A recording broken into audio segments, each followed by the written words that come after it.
Years ago, Train to Busan took the world by storm, and we finally have another film taking place in this world, and let me tell you guys, it's really damn good. What's going on, everybody? Welcome back to a brand new movie review. Today I'm going to be discussing Train to Busan presents Peninsula.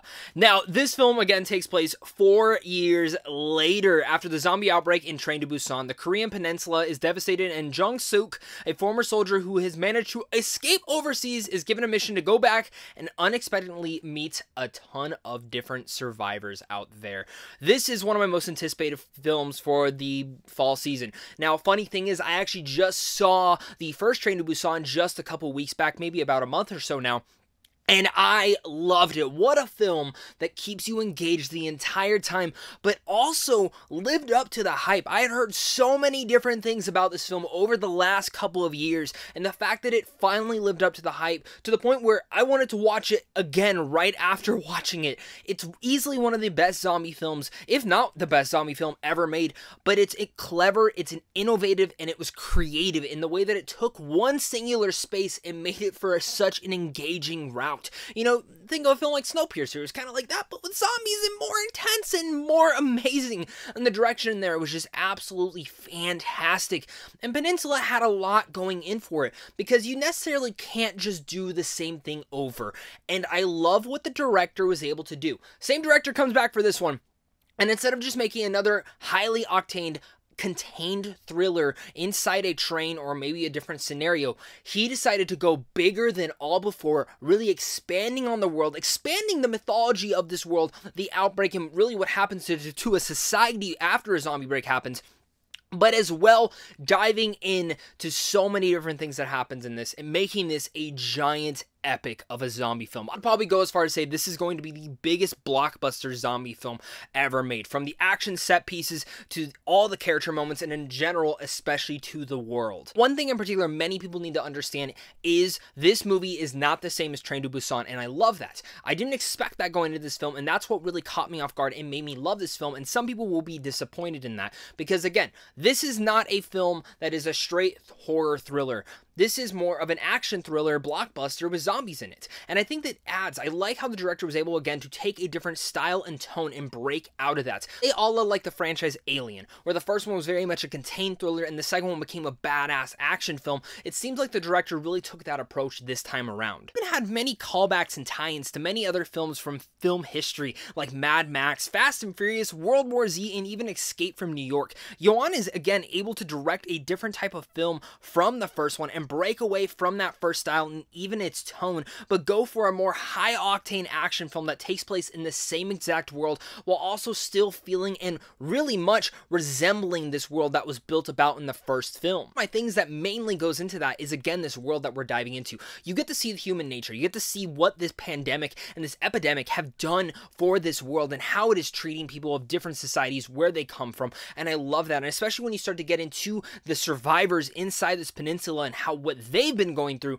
that's when it gets very interesting. And, you know, I will say some of the human nature does get dragged down just a bit, especially when it gets into some of the action set pieces, because this isn't just a straight zombie film anymore. Now it has to deal with the other human elements, and not everyone's always a fan of that. I know Walking Dead gets a lot of criticism over that because it does deal with more humans than it just does with the zombies now, but this film kind of molds it and meshes it in pretty well to see how people are handling the zombie apocalypse as well as handling each other. I was really happy to see again how these action set pieces were really gone about. The reason I compare it to Mad Max and Fury Road is hot damn, the action scenes in here are edge of your seat, entertaining, and really tie into a lot of Asian cinema, but in general really revolves around probably containing some of the best action set pieces of this year. Now I will say some of the CGI for those elements are a little bit wonky, maybe seem like a little bit of a cutscene from a video game, but nonetheless it didn't defer me from this film. That'll be different for every single person who views this, but each and every one of them were so stylized, so badass, and really a lot of them were filmed in such beautiful ways. The camera movement, the cinematography, all of that was just brilliant. And again kept you on the edge of your seat, and it was never feeling repetitive nature. They were always paced so well, and the action keeps changing throughout it and coming clever just like the first one was. Well, this one's about high-skilled soldiers who do know what they're doing. Now you can get actually more creative ways to kill these zombies, and in general, more cool ways for the camera to move them around, especially when it gets into that up-and-close personal, or whether it's backing away to see a car chasing away, just smashing into a bunch of zombies. It is absolutely ridiculous, and I loved all of that. Maybe that could personally get in the way for some people, and I think this is where I should probably dive into my cons, because I think this is actually maybe where some of the cons could stem from personally. For some people, maybe even a little bit for me. While this film is gigantic, and I do think it's probably one of the biggest zombie blockbusters we've probably ever had since World War Z, this is a better film than World War Z. I like that film, but this is definitely better. The biggest thing that I can possibly say for this film is sometimes it's too big for its own good. It has too many characters. It tries to explore too many elements inside this pandemic world, and I kind of wish they would have just centered in on one thing in particular, and maybe if they do decide, or I'm sure they will if this is very successful, but if they were to have decided to do another one, they could have dove into another one of these elements into a different Train to Busan. And I think that's where this film gets a little bit mixed up, is when it tries to do a little bit too much, especially with all the characters involved, which can easily get kind of mixed down into the emotional set pieces. There are some emotional scenes in here, but nothing that ever made and riveted the heights of the first one's ending, where I was really much in tears. My heart was sinking so much. It's when you don't get the teary eyes or the heart-wrenching emotion. There's still some emotionality in here, but nothing that was strong as the first one. I think the characters took a little bit of a deep dive in here, and I kind of wish they would have spent just a little bit more time with them. And I think if you would have really segregated it to maybe one certain pertained area, instead of really going bombastic and focusing on different areas, different survivors inside this peninsula, it maybe would have been a little bit stronger in its storytelling. And it's okay to have so many ideas. I just really wish it would have been more structured better for a story per se. Like I said, while I did like the examination of the human nature, I do wish they did intersect the zombies in here a little bit more. They really only used them in very conjugated areas, which was cool to see nonetheless. It still kept that horror flavor. There's still so much blood and it's still intense,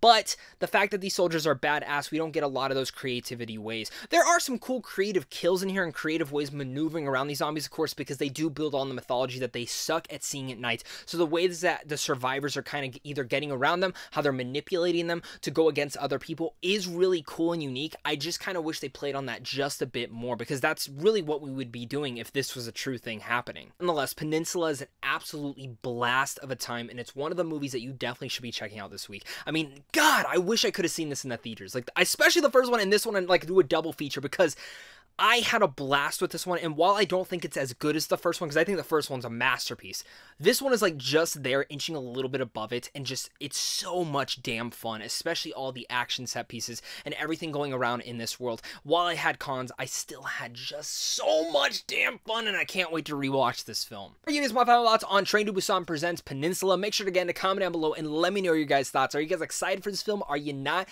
Let's discuss it all down below in the comment section. As well, guys, head on over to Sandwich on Films on how to see films early, and of course, it's a big thing to you and a big thing to my Patreon supporters, because without you, I wouldn't be able to do this. Train to Busan is such a badass film. It has high-octane action that keeps you engaged from the second it starts and keeps going. It might not reach the emotional heights of the first one, but I don't think it needed to. The director knew that he needed to do something different. I'm glad he didn't just focus in on something that we had seen before. I'm glad he went different. I'm glad he went a different style. A la, again, like Alien and Aliens, this one's straight up more action, and the first one was more of a horror film. Not everyone will like that. I absolutely loved it. The action set pieces are entertaining, they're engaging, they're riveting. The film as itself is just so engrossing with all the different elements. And yes, it is a big film, but I kind of really dig that. I like when horror films can go this big blockbuster style. And yes, maybe it's a little bit too much for its wary and what it was trying to do, but I really want another Train to Busan sequel. I think we deserve one. I think this director knows what he's doing. He's killing it in this genre,